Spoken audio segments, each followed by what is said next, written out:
2013లో విజయవాడలో దొంగతనం కేసులో కూడా అరెస్ట్ కాబడింది. తర్వాత ఇక్కడ ఒంగోలులో ఉంటుంది. ఈవిడికి కొంత హెల్త్ ఇష్యూస్ వచ్చాయి. డాక్టర్ని అప్రోచ్ అయితే ఈమెకి కొన్ని ట్యాబ్లెట్స్ రాయటం, అన్నీ మెడికల్ టెస్టులు చేసి కొన్ని ట్యాబ్లెట్స్ రాశారు. ఇంకొంచెం చిన్న దొంగతనాలు చేసే షాపుల్లో అలవాటు కూడా ఉంది. గోల్డ్ షాపుల్లో అక్కడ వెళ్ళి చేసే అలవాటు ఉంది. ఈ మధ్యలో హెల్త్ ఇష్యూస్ రావడం వల్ల ఈమెకి కొంత మత్తు వచ్చేటువంటి ట్యాబ్లెట్స్ కూడా ఈమెకి డాక్టర్స్ ప్రిస్క్రైబ్ చేయడం జరిగింది.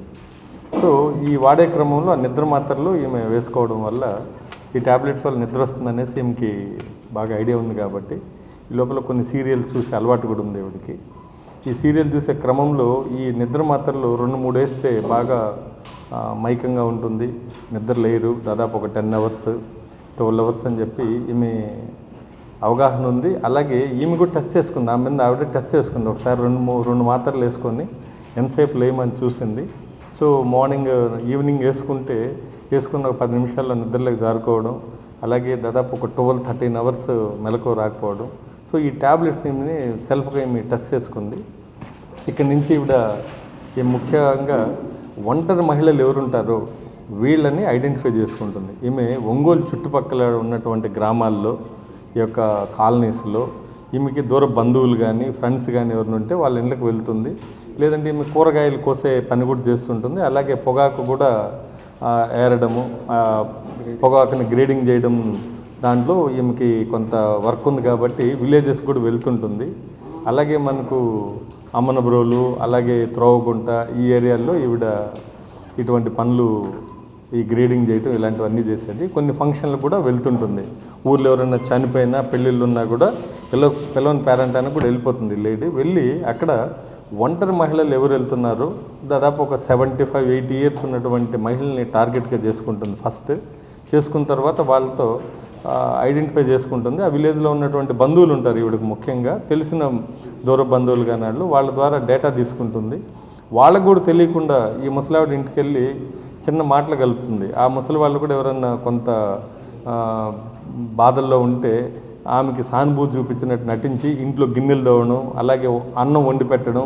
ఆ ముసలావిడకమ్మ నీకు ఎవరు చూసేవాళ్ళు లేరు అని కొంచెం ఓదార్పు మాట్లాడడం వల్ల ఆ ముసలి వాళ్ళు కూడా అయ్యో ఎవరో వచ్చారులే నా గురించి పట్టించుకునేవాళ్ళని ఉద్దేశంతో ఉన్న సందర్భంలో ఈ అమ్మాయి ఏం చేస్తుందంటే, అది లాస్ట్ 2024 మంచి ఏప్రిల్-మే నెలల్లో మంచి ఎండాకాలం అవడం వల్ల నాకు దాహంగా ఉంది, బయట వెళ్ళి కొంచెం థమ్స్అప్ అయి తీసుకొని వస్తానని చెప్తుంది. సరే తీసుకెళ్ళినాకమ్మా మీరు కూడా తాగండి అని చెప్పి వాళ్ళని ఏదో ఒక విధంగా నచ్చజెప్పి థమ్స్అప్ మీకు ఆరోగ్యానికి మంచిది, లేదంటే ముసలి వాళ్ళు కదా వాళ్ళకి ఐడియా ఉండదు దీనిపైన.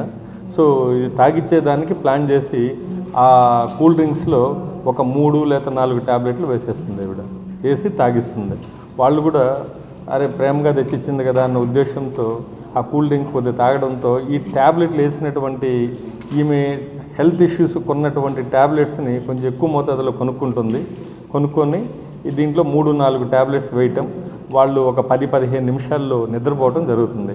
సో ఒంటి మీద ఉన్నటువంటి బంగారాన్ని ఆ విధంగా ఈవిడ తీసుకెళ్ళిపోయి ఇలా కుదవబెట్టుకోవడం, అలాగే వేరే షాపులో దీన్ని మార్చి కొన్ని ఐటమ్స్గా, అలాగే కొంతమంది దగ్గర కుదవబెట్టడం, కొన్ని అమ్మడం కానీ ఇలాంటివి చేసుకొని ఈవిడ చేస్తుంటుంది.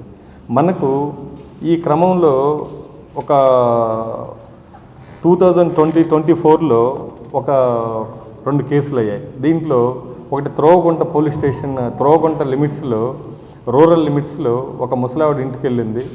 ఆవిడికి సేమ్ ఇంతకుముందు ఆవిడకి పరిచయం లేదు కానీ తెలుసు కాబట్టి ఆవిడ ఒక్కటే ఉంటుంది. ఆవిడ భర్త చనిపోయినటువంటి సందర్భం ఒక 1-1.5 ఇయర్ బ్యాక్. ఆవిడ ఇంటికి వెళ్ళి మాటలు కలిపింది. ఒక 10-15 నిమిషాల్లో కూల్ డ్రింక్లో ఆవిడకి ఈ మత్తు మాత్రలు ఒక 5-6 ఎన్ని అవకాశం ఉంటే అన్ని వేసి ఇచ్చేసింది. సో ఉన్నటువంటి ఒంటి మీద ఉన్నటువంటి నగలు తీసుకెళ్ళిపోయింది. సో ఈవినింగ్ 6 o'clockకి ఆ ఫ్యామిలీ మెంబర్స్ ఈవిడేదో పెళ్లి కార్యక్రమం ఉంటే ఈ ముసలావిడని పిలుద్దామని వెళ్ళారు. వెళ్ళిన టైంలో ఆవిడ నోట్లో నురుగు కక్కుకోవడం అలా ఉంటే వాళ్ళు ఏమనుకున్నారంటే ఇది పెద్దావిడ కదా, హెల్త్ ఇష్యూ కదా అనేసి హాస్పిటల్కి తీసుకెళ్ళిన తర్వాత ఆవిడ అక్కడ చనిపోయారు. ఇంట్లో గోల్డ్ ఒంటి మీద ఉన్నటువంటి గోల్డ్ కనపడలేదు. బట్ సేమ్ టైం బీరువాల్లో కొంత నగదు ఉంది. వాళ్ళు ఏమనుకున్నారంటే అరే ఇది దొంగతనం కాదు, ఈ ముసలావిడ ఎక్కడో పెట్టినట్టుంది, హెల్త్ ఇష్యూ కదా చనిపోయిందని చెప్పి వాళ్ళు పోలీసుల దగ్గర కూడా రాలేదు. సో ఇది ఒకటి. అలాగే 1 టౌన్ పోలీస్ స్టేషన్లో లాస్ట్ ఇయర్ సేమ్ ఇదే మాదిరిగా ఒక ఆవిడ ఉంటే ఆవిడ దగ్గరికి వెళ్ళి సేమ్ మాయమాటలు చెప్పింది. ఆవిడకి కూడా కాఫీ పెట్టించడం, కూల్ డ్రింక్స్ తెప్పించడం, ఈమె చొరవగా ఇంట్లోకి వెళ్ళి గిన్నెలు కడగటం, ప్లేట్లు కడగటం, అన్నం వండడం, ఇలాంటి కార్యక్రమాలతో ఆ ఒంటరి మహిళ దగ్గర అవుతారు. ఆవిడకి కూడా ట్యాబ్లెట్స్ వేసి ఆవిడ ఒంటి మీద ఉన్నటువంటి నగలు కూడా ఈవిడ తీసుకెళ్ళిపోవడం జరిగింది. సో ఆవిడని సబ్సీక్వెంట్గా హాస్పిటల్లో జాయిన్ చేశారు. ఆవిడ కూడా చనిపోయింది. సో ఈ 2 అయ్యాయి. అలాగే ఇక 2 షాపుల్లో 2022లో కూడా ఈవిడ 1 టౌన్లో ఒక పోలీస్ స్టేషన్లో దొంగతనం చేయడం జరిగింది.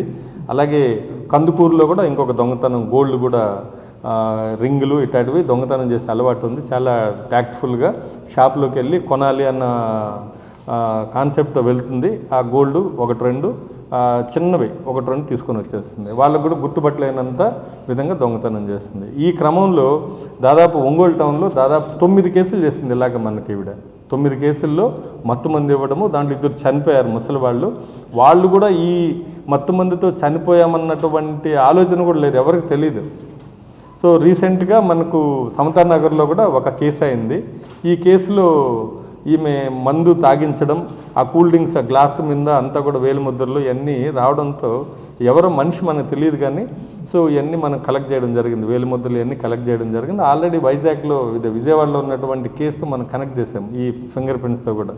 సో రీసెంట్గా పాకల కూడా వెళ్ళింది. ఒక ఇంటికి వెళ్ళి ఒక దగ్గర మీ బంధువులు మేమని పరిచయం చేసుకోవడం జరిగింది. వాళ్ళకి డౌట్ వచ్చి కూడా వాళ్ళు వెళ్ళగొడితే మనం కూడా వెరిఫై చేసాం. వెరిఫై చేస్తే ఈవిడంతా తిక్కగా మాట్లాడడం, పిచ్చిగా మాట్లాడడం అంటే మనం అబ్జర్వేషన్ పెట్టాం. పక్క కన్ఫర్మ్ అయింది. ఈరోజు అరెస్ట్ చేసాం. దాదాపు 1/2 కిలో గోల్డ్ కన్నా ఇంకా ఎక్కువ మీరు చూసారు ఆభరణాలన్నీ కూడా. ఇది ఆల్మోస్ట్ 460 గ్రామ్స్ ఉంది. ఇంకా మనపురం ఫైనాన్స్లో కూడా కొంత కుదవబెట్టుంది. ఇంకా ఏమన్నా ఉంటే మేము ఈరోజు అరెస్ట్ చేసిన తర్వాత కోర్టు నుంచి మరలా మనం కస్టడీకి తీసుకొని ఇంకేమైనా అఫెన్సులు చేసిందా, ఎవరికన్నా ఇలాంటి వాళ్ళు ఎవరికన్నా మత్తుమంది ఇచ్చి ఇలాంటివి చేసిందా అనేసి వెరిఫై చేయాల్సి ఉంది.